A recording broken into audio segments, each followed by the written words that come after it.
Há 100 anos atrás, a humanidade encarava uma sentença de morte. Os maiores cientistas da época garantiam que a Terra não teria recursos para alimentar a todos e que a fome global era o nosso destino inevitável. Mas dois cientistas obstinados conseguiram que parecia impossível extrair do ar a matéria-prima para produzir toneladas e toneladas de alimentos. No entanto, essa mesma tecnologia que coloca comida no seu prato hoje também fabricou os explosivos usados nas duas guerras mundiais, e seus impactos ambientais são, no mínimo, preocupantes. Se você quer entender a reação que sustenta a civilização moderna e descobrir por que sem ela você provavelmente nem teria nascido, fique comigo até o final desse vídeo. O que vamos explorar agora não é apenas uma aula de química, é o motivo pela qual a humanidade foi salva da fome generalizada. Seja bem-vindo ao Reator do Jacaré, e o que você vai fazer agora você já sabe, né? Deixa o like e se inscreve no canal para ficar mais inteligente. Agora vamos pro vídeo. Nós, humanos, somos seres biologicamente dependentes. Ao contrário das plantas, não conseguimos transformar luz e ar em energia. Nossa sobrevivência é, em última instância, um ato de empréstimo da energia que a natureza organizou. Precisamos das calorias, das fibras e, acima de tudo, das proteínas para construir nossos próprios músculos e células. Para fabricar essas proteínas, é necessário um ingrediente fundamental: o nitrogênio. Ele está em toda parte, compondo cerca de 78% do ar que respiramos agora. No entanto, há uma ironia cruel nessa abundância. Nem nós, nem as plantas conseguimos respirar esse nitrogênio e usá-lo diretamente. Ele é um gás inerte, fechado em si mesmo por ligações triplas, poderosíssima. Então, como o nitrogênio chega até nosso corpo? Tudo começa no solo das plantas. Para que um pé de feijão ou uma espiga de milho possa crescer, o nitrogênio precisa ser fixado, ou seja, transformado do gás atmosférico em uma forma sólida que as raízes possam absorver. Na natureza, essa tarefa é realizada por bactérias que vivem no solo em parceria direta com as raízes das plantas, como as famosas nódulos de leguminosa. Essas bactérias quebram o nitrogênio do ar e o entregam à planta como um banquete. A planta, por sua vez, usa esse nitrogênio para crescer e produzir os alimentos que consumimos, que também alimentam os animais que nós consumimos. Agora que você já entende a importância do nitrogênio, vamos voltar 150 anos no tempo. No final do século XIX, o cenário era aterrorizante. No ápice do crescimento industrial, as populações europeias cresciam.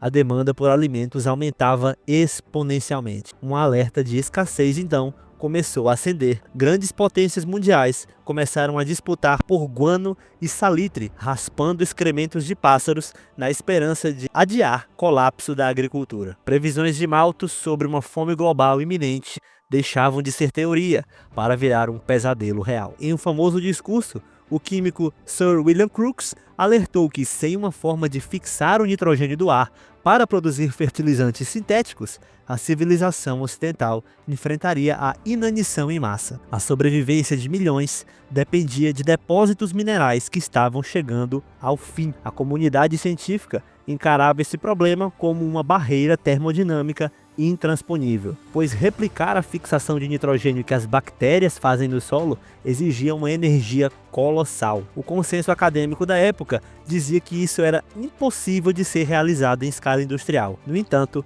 em um laboratório na Alemanha, um químico obstinado foi na contramão de tudo e todos e fez o que parecia impossível. Fritz Haber dedicou-se ao problema da amônia de 1903 a 1909. O que separava Haber dos outros era uma teimosia quase irracional. Enquanto a comunidade científica repetia que forçar nitrogênio e hidrogênio a se combinarem era pura fantasia, ele enxergava no princípio de Le Chatelier uma brecha para domar o equilíbrio químico. O princípio de Le Chatelier afirma que quando um sistema em equilíbrio sofre uma perturbação, o sistema responde minimizando o efeito da mudança. Haber percebeu, com base nesse princípio, que era possível decompor a amônia com um catalisador de níquel. A reação então poderia ser revertida sob alta temperatura e pressão. Haber, junto com seu assistente Robert Lee Rossignol, desenvolveu os dispositivos de alta pressão e os catalisadores necessários para demonstrar o processo em escala laboratorial. E no verão de 1909, eles provaram que era possível produzir amônia a partir do ar, gota a gota, numa taxa de cerca de 125 ml por hora. Parece pouco, né? Mas aquelas gotas eram, sem exagero nenhum, as gotas mais valiosas da história da química. Os primeiros reatores usaram ósmio como catalisador, disponível em quantidades muito pequenas, e Haber notou que o urânio era quase tão eficaz e era mais fácil de se obter. Até que em 1909, o pesquisador da BASF, Alwin Mitas, descobriu um catalisador à base de ferro muito mais barato que é usado até hoje. Para se ter ideia da obsessão, foram testados 2.500 catalisadores diferentes, num total de 6.500 experimentos, antes de se chegar na fórmula que funciona em escala industrial. Foi um trabalho de muita persistência. O processo foi comprado pela empresa alemã BASF, que designou Carl Bosch para escalar a máquina de bancada de Haber para a escala industrial. E ele conseguiu, em 1910. Haber e Bosch foram posteriormente premiados com o Nobel, em 1918 e 1931, respectivamente, pelo trabalho em superar os problemas químicos e de engenharia de tecnologia contínua de alta pressão. E a amônia foi fabricada industrialmente pela primeira vez na planta de Opal, na Alemanha, em 1913, alcançando 20 toneladas por dia em 1914. De repente, o sonho de transformar ar em fertilizante deixou de ser uma utopia e virou realidade, com toneladas de amônia jorrando em reatores colossais. Mas como toda grande invenção, o destino dessa descoberta iria se dividir num caminho que ninguém previa, e o lado sombrio dessa história já estava batendo na porta. Um ano depois que a fábrica da Opal começou a operar, o mundo mergulhou na Primeira Guerra Mundial. Os aliados bloquearam rotas marítimas para o Chile, acreditando que a Alemanha ficaria sem salitre para fazer explosivos em poucos meses, forçando uma rendição rápida por falta de munição. Mas o que eles não sabiam é que a planta de Haber-Bosch podia ser convertida.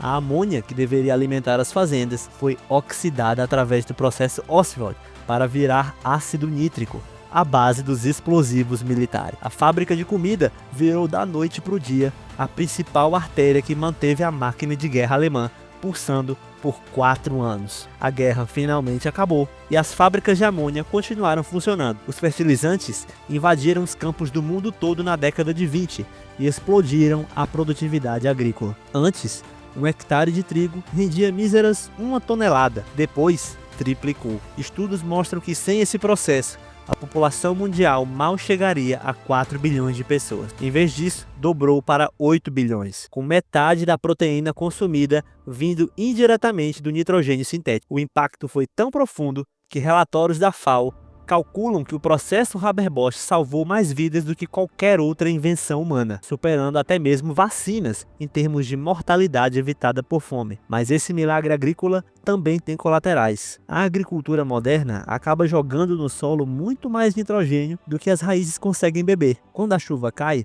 esse excesso não desaparece magicamente. Ele pega uma carona na água através da lixiviação e do escoamento superficial, viajando de riachos tranquilos até os grandes rios, carregando nitratos dissolvidos, que transformam os ecossistemas aquáticos em caldos químicos perigosíssimos para a vida. O escoamento desses fertilizantes em corpos d'água provoca um fenômeno chamado eutrofização, onde algas microscópicas se multiplicam explosivamente, criando tapetes verdes na superfície que bloqueiam a luz solar. O problema real, no entanto, começa quando essas algas morrem e vão para o fundo. Aí então as bactérias decompositoras consomem essa matéria orgânica e sugam todo o oxigênio dissolvido na água. O resultado são zonas mortas gigantes, como a gigantesca mancha do Golfo do México, onde os peixes e crustáceos morrem sufocados em hipóxia, vítimas de uma overdose de nutrientes que começou numa grande fazenda de milho a quilômetros de distância. Além do problema da contaminação,